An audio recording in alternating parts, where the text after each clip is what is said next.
A estas alturas, espero que todos conozcamos y hayamos visto por lo menos la primer película de Psicosis, esa icónica película de Alfred Hitchcock, que sin duda es su filme más conocido. Pero si eres de los que no la han visto, la verdad te invito a verla. Aunque ya pasaron más de 60 años, sigue siendo una excelente película. Unos la catalogan como el primer slasher, aunque yo lo veo más como un thriller, y otros la colocan como una obra maestra, transgresora, etcétera, etcétera, etcétera. La verdad es que mucho se ha dicho de esta película, pero hoy quiero recalcar que sus secuelas no fueron lo que esperaba, sino que fueron mejor.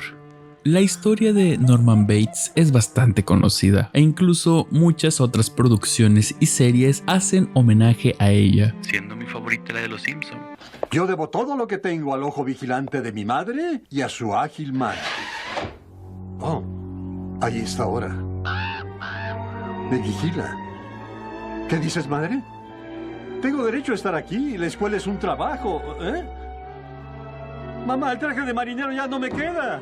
La verdad es que desconocía que existieran dichas secuelas, solo sabía que existía una serie que servía como precuela, pero solo hasta ahí. No fue hasta que investigué un poco del padre de Oz Perkins que vi que él incluso estuvo en las 4 películas y sí logró dirigir una de ellas. Hablando de los pósters de las mismas, es que no le ayudan mucho en sí, e incluso llegué a creer que serían como las típicas secuelas terribles que derivan de una primera y buena película de terror. Llámese La noche en la calle del infierno, Masacre en Texas, El duende maldito, Viernes 13. Aunque esta última, sus primeras 4 películas fueron de menos a más. Ya después de ahí fueron una puta mierda. En fin, ejemplos hay demasiados, pero con Psicosis esto no fue así. Pero ojo, lastimosamente no superan a la obra original de Alfred, pero son bastante competentes. Están por lo menos decentes. Y en este mes del terror, qué mejor que ver una buena saga de películas.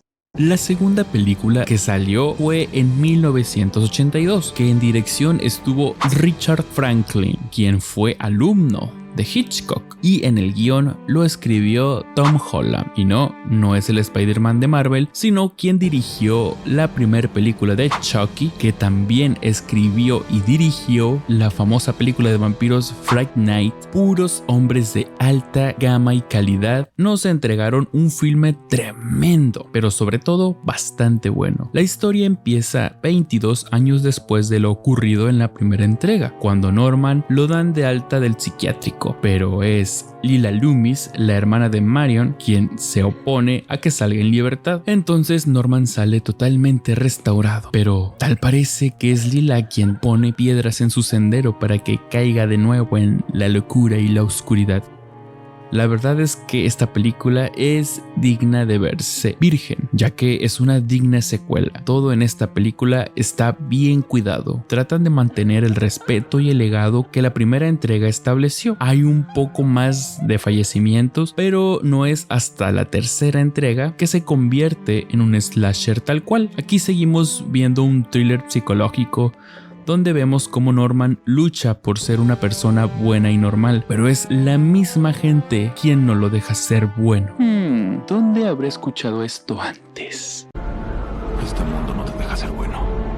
Como sea, de verdad, si no has visto esta película, tienes la oportunidad de irte en estos momentos, pero sobre todo, vela, porque te estás perdiendo de una digna secuela. Después de advertir, aquí los temas que se tocan sí son más psicológicos que en su antecesora. Aquí vemos cómo Norman lucha por no perder la cordura. La actuación de Anthony Perkins me atrevo a decir que es la mejor actuación en su carrera, incluso mejor que en la 1, ya que tiene demasiados matices y el actor logra destacar de entre todos sus compañeros. Las bajas son más explícitas, de hecho todo es más explícito. Aquí vemos cómo es que el odio de las personas puede ser tan profundo y aun y cuando la persona ya cumplió su condena, estas aún no están satisfechas. Podemos ver una línea delgada entre la justicia y la venganza que muchas veces se suele confundir. Vamos, Señores, el señor ya cumplió 22 años encerrado, pagó por lo que hizo. Creo que todos merecen una segunda oportunidad. Mientras que Lila Loomis quiere venganza, su hija se da cuenta de que Norman realmente ha cambiado, que no merece el acoso y el linchamiento que su madre le hace a él. Vemos aquí los dos tipos de personas, quienes solo quieren venganza y quienes creen en la redención. La verdad es que incluso con los juegos o las bromas que le hacen a Norman para hacerle creer que su madre aún está con vida, juega mucho con el espectador también, haciéndonos creer por momentos que Norman no ha cambiado del todo, aunque otras veces nos hacen sospechar que es alguien más quien se está poniendo la peluca de su madre. Y el giro de tuerca al final es aún más impactante, ya que aunque pareciera que se lo sacaron de la cola, nos lo dicen explícitamente el mismo Norman, que su verdadera madre le llamó y le contó toda la verdad, haciéndonos creer que él volvió a recaer, pero no, sino todo lo contrario. Y sin embargo, ahí no acaba, porque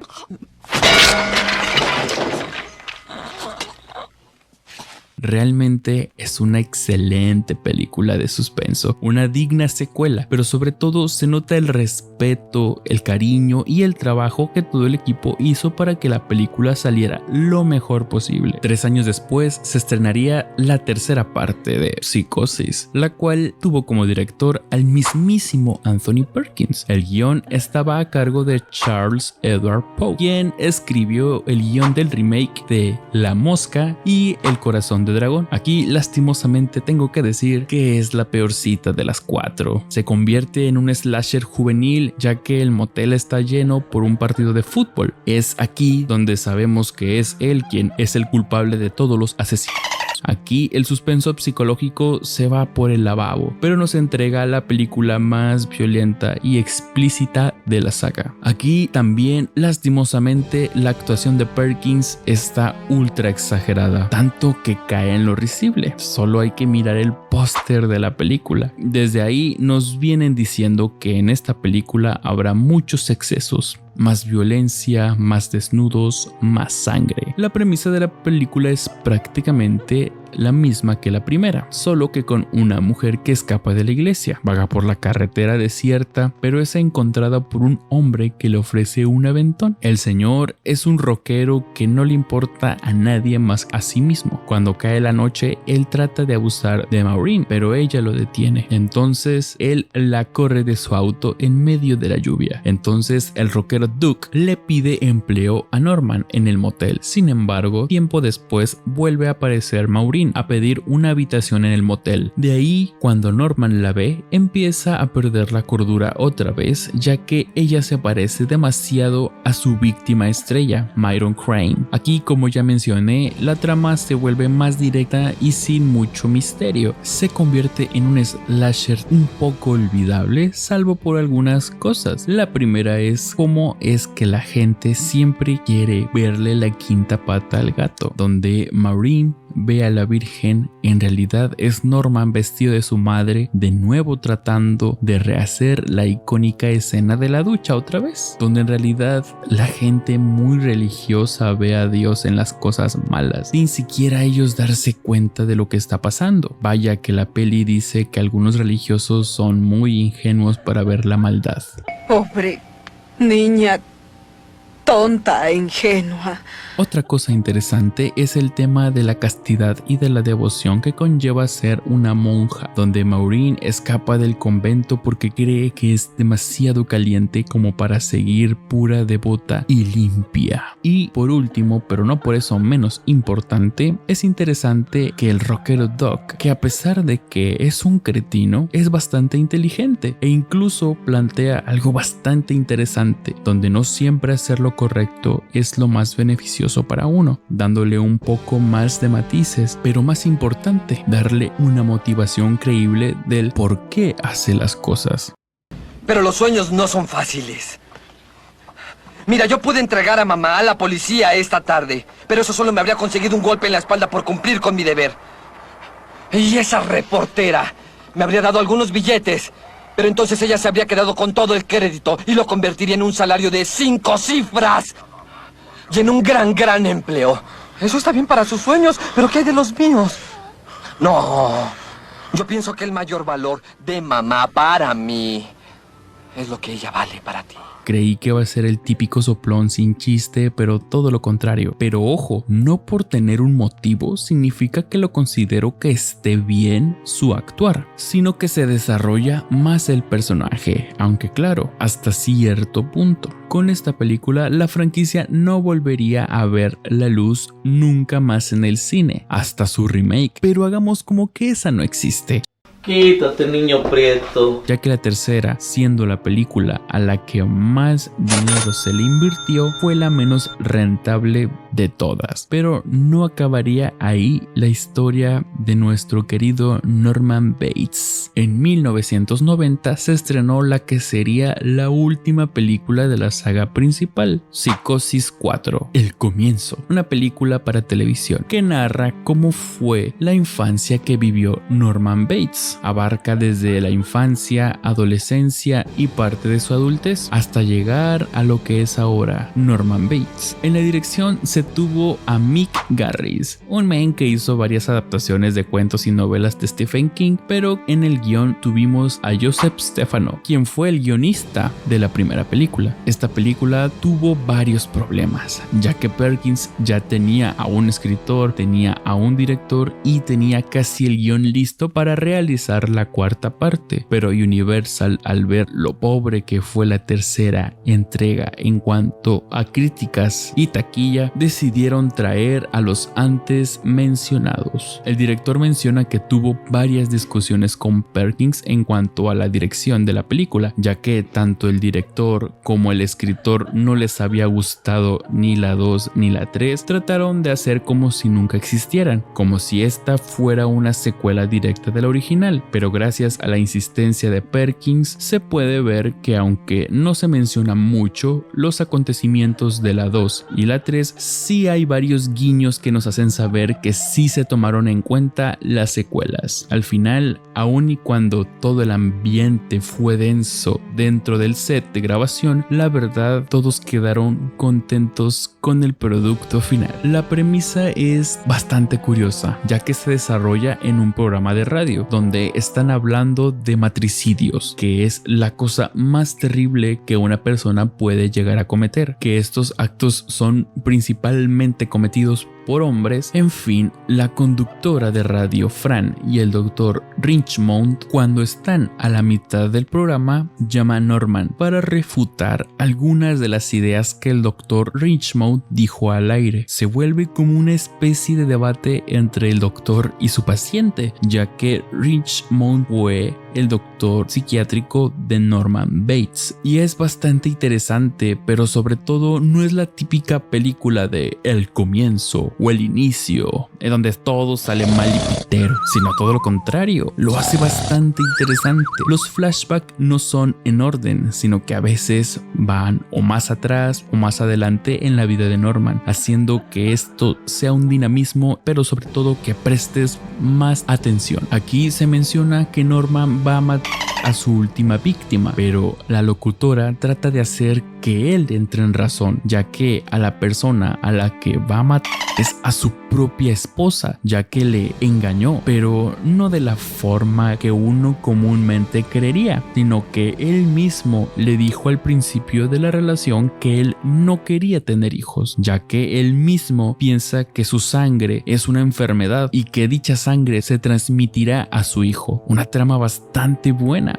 Realmente se nota un poco la baja calidad, ya que pues es un presupuesto para una película de televisión, pero con un director decente y un escritor competente, el hilo de la trama es lo suficientemente interesante, y aún más si viste las películas anteriores, ya que, como dice el dicho, un monstruo no nace, se hace, dejándonos en claro que todo hubiese sido diferente si su madre lo hubiese tratado mejor. Sin embargo, lo más sorprendente de la misma es que incluso aún sabiendo él que su madre era abusiva, él la quería. También podemos ver más desarrollo del personaje de Norman, dándonos muchas respuestas a nuestras preguntas en películas pasadas, pero no de forma tradicional, sino que con un ritmo bastante ágil, pero sobre todo sin ser aburrida. Puedes incluso ver esta película después de la original, pero creo que eso no es lo más adecuado. Si acaso algo malo de la cinta que puedo mencionar es su final, ya que se hace bastante largo. Después de que el programa de radio termina, la película pierde ese peculiar ritmo que se sentía al momento de escuchar la historia de Norman, las conclusiones, discusiones y teorías entre él y el doctor. La idea de que Norman cree que su sangre es la maldición es algo bastante interesante, aunque a estas fechas ya sabemos que no. El hecho de que tu padre sea un asesino no significa que su hijo esté genéticamente destinado a serlo. Si bien la genética puede influir en ciertos rasgos que aumentan el riesgo de desarrollar conductas antisociales o violentas, este riesgo nunca es una sentencia inmutable. El comportamiento criminal es el resultado de la interacción compleja entre múltiples factores, tanto genéticos como sociales y ambientales. Ya para el final, la película va directo al grano y se siente bastante larga la escena entre Norman y su esposa, pero sobre todo esa pequeña maña de siempre incendiar todo al final de una película me resultó un poco gracioso. La verdad es que la cuarta película no es la mejor de todas, pero tampoco es la peor. Tiene lo suyo y la verdad es por eso que es digna de verse. Nos da muchas respuestas sobre el comportamiento de Norman, pero sobre todo nos entretiene viendo diferentes puntos de vista sobre circunstancias que Norman vivió. En conclusión, una saga de películas que no era lo que esperaba realmente. Yo esperaba que fuesen una puta mierda, sino que al contrario me sorprendió bastante para bien. Es por eso que le hice este video, ya que poco se habla de sus secuelas, pero creo que son por lo menos decentes como películas y tiene tanto un excelente inicio como un final satisfactorio.